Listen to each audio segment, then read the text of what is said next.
Подшипником болгарки.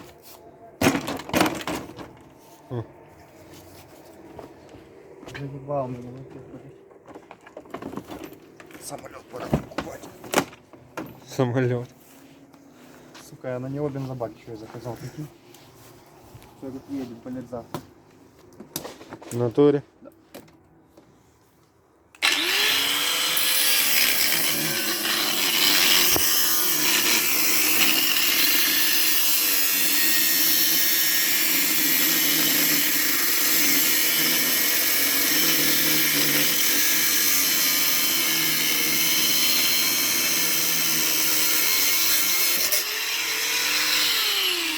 Охуеть, ебать ты гонишь.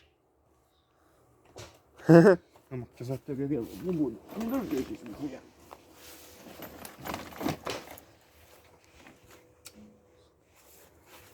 Провода открутим.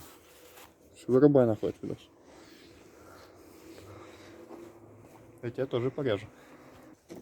Обзор кануни. Там цыгане вже плачуть. Саня, я просил, не обзор. Цыгане.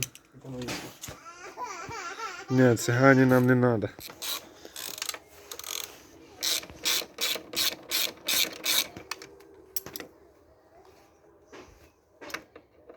Хуйня.